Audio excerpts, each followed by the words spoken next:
Kalau orang biasa seperti kita dapat sesuatu yang hal luar biasa, itu namanya apa? Wa in kana al-amru min awamil muslimin takhlisan lahum minal mahni wal mukarah fahuwa ma'unah. Nah, kalau kita ini dapat sesuatu yang aneh, sesuatu yang ajaib, itu disebut dengan ma'unah. Jangan bilang-bilang, "Wah, aku tadi ada mukjizat yang terdapat dalam diriku." Bukan mukjizat. Kita ini bukan nabi. Jadi jangan salah ngomong.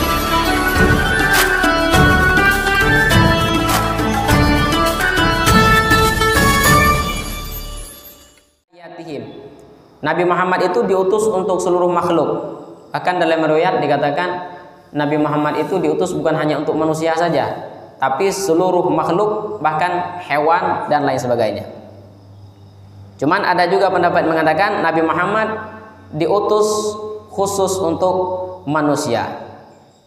Walitak, untuk memberi hidayah kepada mereka. Walitakmili ma'asim, kemudian untuk menyempurnakan kehidupan mereka. Umur dunia, urusan dunia. Kalau nggak ada Nabi Muhammad, maka tata hidup itu akan rusak.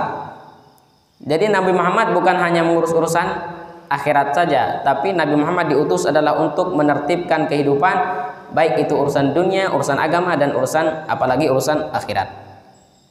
Kalau tidak ada Nabi Muhammad diutus, maka kacaulah kehidupan. Sebelum Nabi Muhammad diutus, waktu itu kacau sekali kehidupannya pada zaman jahiliyah. Maka Nabi Muhammad menata kehidupan dengan menyempurnakan kehidupan itu dengan wahyu yang diturunkan oleh Allah Subhanahu wa taala. Wa ma'adihim, dan Nabi Muhammad itu diutus juga untuk mengurus urusan akhirat. Fahuwa sallallahu alaihi wasallam mubasyirun wa mundhirun mubayyinun linnas. Nabi Muhammad memberikan berita gembira tentang surga, tentang kenikmatan surga, tentang kebahagiaan orang yang masuk surga. Kemudian Nabi Muhammad juga memberikan peringatan tentang neraka, tentang azab neraka, ancaman Allah dan lain sebagainya. Itu adalah tujuan daripada diutusnya Nabi Muhammad sallallahu alaihi wasallam.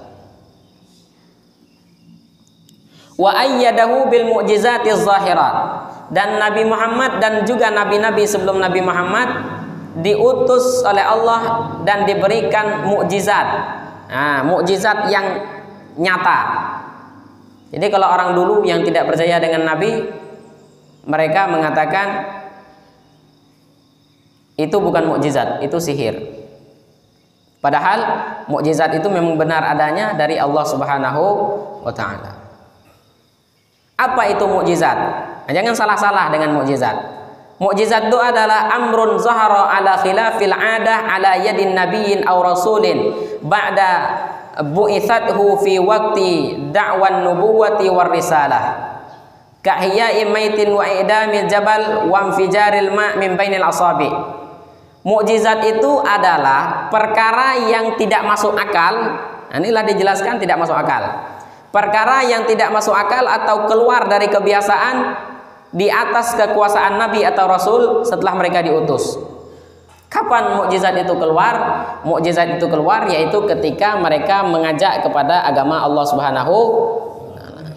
Makanya kita ini yang orang awam, kita doa aja yang bisa, tidak ada yang lain. Maka jangan ninggalkan doa. Doakan untuk saudara-saudara kita, tetangga-tetangga kita, kaum muslimin semuanya didoakan, mudah-mudahan kita semua mendapatkan hidayah. Jadi mukjizat itu khusus untuk Nabi. Seperti menghidupkan mayit. Nabi Isa itu bisa menghidupkan mayit. Yang sudah dalam kubur tuh, gum, bangun orang dalam kubur tuh jadi hidup kembali.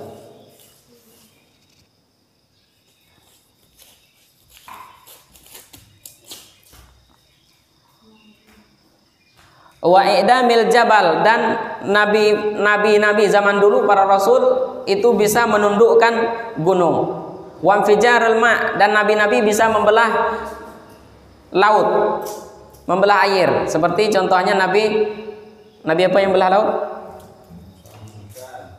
Nabi Musa. Wa infijaril ma' min bainil asabi, keluarnya air dari sela-sela jari. Nabi siapa tuh? Nabi Muhammad sallallahu alaihi wasallam. Nabi Muhammad ketika perang, dalam hadis yang diriwayatkan oleh Imam Bukhari Muslim dari Anas bin Malik, Nabi Muhammad ketika perang, waktu perang air habis.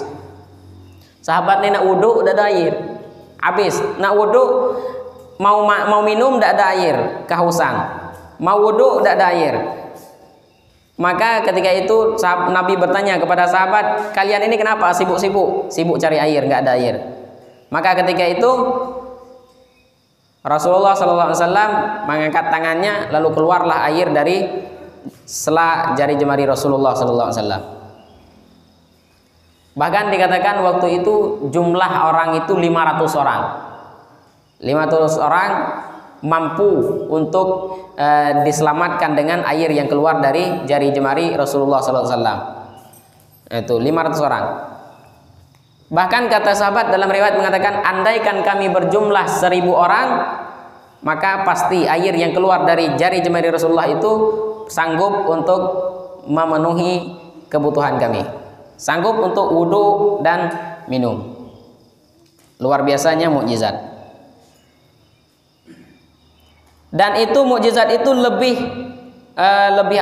lebih bagus dan lebih tinggi nilainya dibandingkan mukjizat Nabi Musa ketika idrib bi'asakal hajar. Ketika Nabi Musa itu memukul batu, kemudian timbullah 12 mata air. Nah, dipukul idrib bi'asakal hajar, pukullah tongkatmu Nabi Musa, dipukulnya tongkat itu maka keluarlah 12 mata air sehingga setiap suku mampu minum dari setiap mata air yang keluar di batu. Mukjizat Nabi Muhammad lebih dahsyat daripada mukjizat Nabi Musa. Kenapa? Nabi Musa mengeluarkan air dari batu, sedangkan Nabi Muhammad mampu mengeluarkan air dari sela jari jemarinya.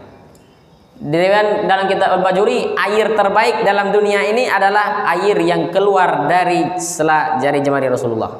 Itu air nomor 1 di dunia. Kalau bisa kita minum itu luar biasa, tapi tidak lagi. Air terbaik nomor 2 adalah air Zam-Zam. Air ketiga adalah air Sungai Nil. Barulah air yang keempat, kelima seperti air yang ada di sungai yang lain. Jadi 3 air nomor terbaik di dunia adalah air yang keluar dari jari jemari Rasulullah, air Zam-Zam, kemudian air Sungai Nil.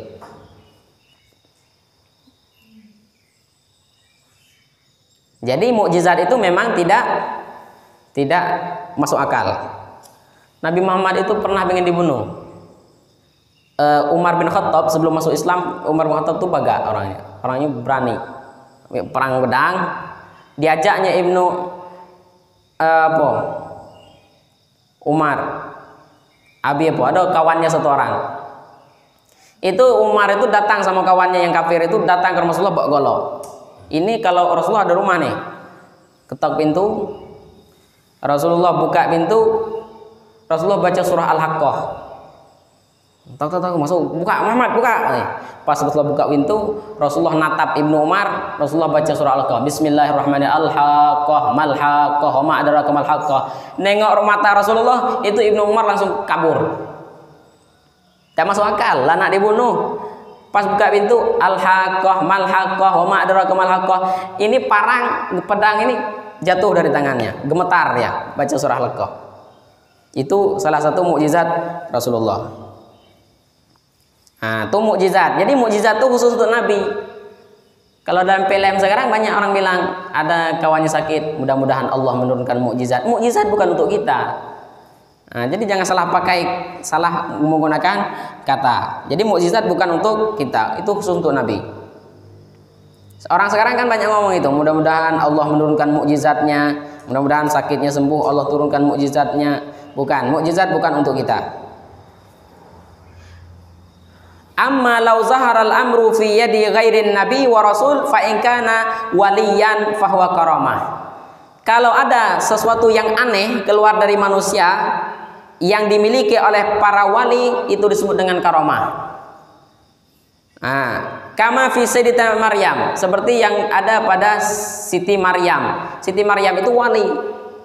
Kayak Wali Songo, kayak ulama-ulama yang lain. Beliau bukan nabi, tapi bisa mengeluarkan sesuatu yang aneh yang tidak masuk akal. Maka itu adalah wali. Kalau dia orang soleh, orang alim, kemudian dia mengeluarkan seperti itu, maka itu adalah disebut dengan karomah.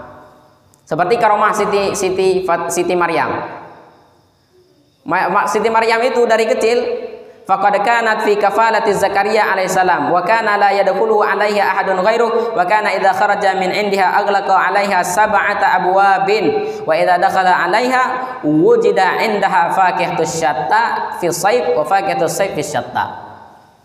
Siti Maryam itu diasuh oleh Nabi Zakaria. Siti Maryam diasuh oleh Nabi Zakaria dari kecil.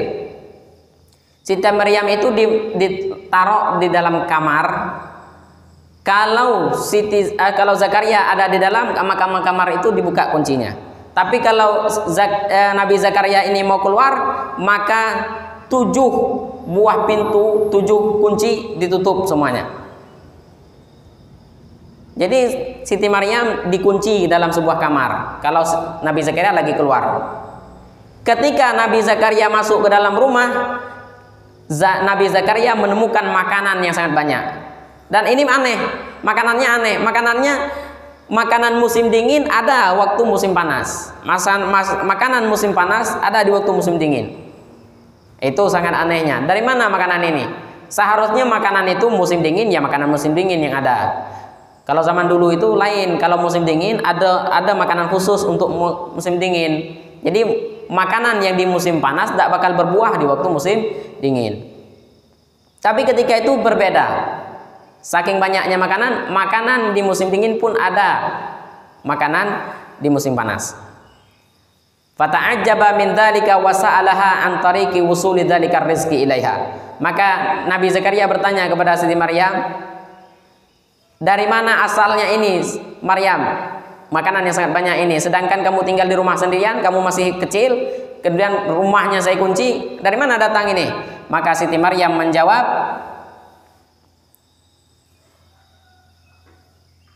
wa annallaha yarzuqu may yasha'u bighairi hisab. Maka Siti Maryam mengatakan, innahu min indillah. Jadi makanan ini dari Allah Subhanahu wa taala. Dan Allah akan memberi rezeki kepada seseorang tidak diperhitungkan, terserah berapa Allah mau kasih tanpa hisab. Nah, itu adalah termasuk dari karomahnya Siti Maryam. Jadi kalau ada orang sekarang tidak percaya dengan karomah, berarti dia tidak percaya dengan Quran. Sebab karomah Siti Maryam itu ada dalam Al-Quran.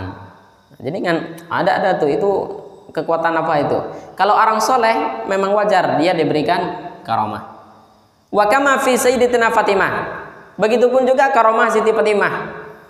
Si Fatimah itu punya karomah sama seperti Siti Maryam. Itu Nabi Muhammad pernah masuk ke rumah Siti Fatimah. Waktu itu tidak ada makanan. Lagi tidak ada makanan. Tiba-tiba Siti Fatimah mengambil piring, lalu piring itu ditutup. Kemudian dibuka oleh Rasulullah piring itu, ternyata banyak makanan. Maka Rasulullah bertanya kepada Siti Fatimah, anna laki hadza, dari mana ngambil makanan ini? Maka Siti Fatimah menjawab, huwa min indillah, itu makanan dari Allah Subhanahu wa taala. Itu makanan yang turun dari langit. Innallaha yarzuqu may yasha'u bighairi hisab. Nah, jadi wajar-wajar we. Saya itu punya guru. Guru saya itu punya guru. Jadi saya punya guru, guru saya punya guru. Guru saya Ustadz Ardi Maulana itu yang ceramah kemarin, beliau tuh punya guru ngaji di Jawa 10 tahun. Ngaji di pesantren Syekh Muhammad Surahmat. Syekh Muhammad Surahmat itu beliau itu lumpuh selama 22 tahun. Kakinya lumpuh, semuanya lumpuh. Jadi beliau baring. Selama 22 tahun beliau tidak pernah BAB, tidak pernah kencing, tidak pernah pipis, tidak pernah BAB. Dan beliau tidak pernah makan terus, tapi tidak pernah BAB. Jadi yang keluar tuh keringat. Kata guruku, kalau beliau masuk dalam kamar gurunya tuh harumnya luar biasa. Beliau itu punya tongkat. Jadi karena beliau lumpuh, dia baring terus. Jadi kalau ada keperluan tinggal dengan tongkat. Mau ngambil apa tinggal jalan gitu yang barangnya. Merokok, Bang. Syekh Surahmat itu merokok, lumpuh merokok. Jadi kalau beliau nak merokok itu ngambil korek, tinggal angkat tongkatnya, jadi korek itu jalan di atas tongkat, tinggal diambilnya. Beliau tidak bisa bergerak. Kalau ada orang datang ke rumah minta pinjam duit, itu tinggal ngambil di atas kopor, di dalam kopor, ambil duit. Tidak tahu duit dari mana. Jadi rezeki itu ada dua, Mas. Ada rezeki yang dari bumi naik ke atas bumi, ada rezeki yang dari langit turun ke bumi. Kalau wali rezekinya dari langit ke bumi. Jadi tidak usah dia nak kerja apa, sudah dalam koper ada duit. Begitupun kisah-kisah para ulama saleh, para habaib, itu ada duit, ambil duit di dalam koper, ada aja duit. Itu rezekinya dari langit. Kalau kita ini rezeki kita masih di bumi. Kalau nggak kerja kita nggak dapat duit. Itu rezeki kita. Jadi itu adalah karomah. Dulu waktu saya ngaji, Buya Sattar itu, Kiai Haji Abdul Sattar Saleh itu, beliau itu tiap tahun naik haji. Tiap tahun naik haji. Jadi di pondok waktu itu, kan Pondok Putra di Tiantras itu, Pondok Putra dengan Pondok Putra jauh jaraknya, jarak bukit, tidak kelihatan, asramanya pun tidak kelihatan. Waktu itu banyak terjadi kemalingan di Santri Putra. Ada yang hilang duit, ada yang hilang beras. Nah, kalau kehilang sambal itulah makanan sehari-hari itu. Kalau nyantri itu hilang sambal tuh luar biasa, itulah biasa. Banyak yang kehilangan HP, kehilangan duit, kehilangan apa. Jadi OSIS Putra ini tidak pernah melapor dengan keamanan. Sedangkan waktu itu Buya Sattar lagi di Mekah naik haji. Buya Sattar nelpon dari Mekah ke pesantren, nelpon keamanan. Nah, tolong periksa Santri Putra itu banyak kehilangan. Itu Buya di Mekah tapi tahu keadaan kondisi Santri Putra waktu itu. Sedangkan keamanan di situ tidak tahu karena kami tidak melapor. Itu disebut dengan karomah. Jadi wali itu wajar beliau punya karomah. Kalau orang biasa seperti kita dapat sesuatu yang hal luar biasa, itu namanya apa? Wa in kana al-amru min awamil muslimin takhlisan lahum minal mahni wal mukarah fahuwa ma'unah. Nah, kalau kita ini dapat sesuatu yang aneh, sesuatu yang ajaib, itu disebut dengan ma'unah. Jangan bilang-bilang, wah aku tadi ada mukjizat yang terdapat dalam diriku. Bukan mukjizat. Kita ini bukan nabi. Jadi jangan salah ngomong. Jadi itu namanya ma'unah, pertolongan Allah Subhanahu wa taala. Saya tuh kalau keluar rumah pasti saya baca bismillah tawakkaltu 'ala Allah la haula wala quwata illa billah. Dia pernah saya tuh nak balik ke dusun. Nak balik ke dusun dari musola, balik ke dusun. Pas nyampe di Sekancing, ada mobil bang. Mobil ini ada mobil satu nak ke Bangko, ada mobil yang satu lagi nak ke Jangkat. Jadinya berhenti tengah jalan, dibelokkan. Jadi dua mobil ini penuh jalan. Yang satu nak ke Bangko, yang satu nak ke Jangkat, berhenti di pinggir di tengah jalan, dibelokkan. Aku ngebut dari apa? Dari bidang dari apa tuh Kancing Ilir tuh ngepung pas di belok mobil ini dua jadi jalan full. Jadi waktu itu aku tidak sadar pas ya Allah aku ngerem tidak sadar masuk semak, tidak sadar langsung terlewat mobil tuh. Pas aku sadar mobil terlibat belakang, tapi jantungku ya memang waktu itu jantungku rasa nak copot karena waktu itu aku lagi ngebut dibelokkan mobil dua, mobil perah tuh, mobil besar tuh. Kalau secara akal bang, tidak mungkin aku nembus mobil dua tuh, karena jalan full, bahkan mobil yang sebelah itu masuk semak, jadi full jalan gara dua mobil tadi. Kalau secara logika aku, tidak mungkin aku tidak nabrak mobil itu. Tapi kebiasaanku memang itu, kalau keluar rumah tuh pasti baca Bismillah tawakkaltu 'ala Allah la haula wala quwata illa billah. Sering aku nak nabrak tuh udah jadi. Pas aku lewat itu. Akulah sadar waktu itu kondisinya bagus, aku tengok mobil itu lewat belakang. Aku mikir tengah jalan, bagaimana mungkin motor aku ini bisa lewat dari mobil dua itu. Nah itu bukan mukjizat, itu namanya ma'unah, pertolongan Allah Subhanahu wa taala. Mungkin kita masing-masing pernah mengalami hal seperti itu dalam kehidupan kita. Kalau orang yang jahil, dia bukan muslim yang biasa, orang jahil, sholat tidak pernah, kemudian suka maksiat, ilmunya ilmu hitam, tapi diberi kekuatan oleh Allah Subhanahu wa taala. Itu namanya istidraj. Nah, istidraj itu adalah suatu kekuatan yang diberikan oleh Allah supaya orang ini semakin jauh dari Allah Subhanahu wa taala. Jadi jangan heran, ada pesulap dalam TV itu bisa ngunyah kacau. bisa nginjak api, bisa matahkan pedang, sholat nggak pernah, maksiat, wah sering maksiat, itu namanya istidraj. Istidraj itu adalah sesuatu kekuatan supaya mereka semakin jauh daripada Allah Subhanahu wa Ta'ala. Jadi yang punya karamah adalah Rasulullah, yang punya mukjizat adalah Nabi, yang punya karamah adalah wali, kemudian yang punya maunah kita orang biasa. Istidraj adalah orang, suatu kekuatan yang diberikan kepada orang yang musyrik. Dia minta tolong dengan jin, tapi diberikan kekuatan. Itu bukan kekuatan dari Allah, itu kekuatan dari jin sebagai istidraj dari Allah Subhanahu wa Ta'ala.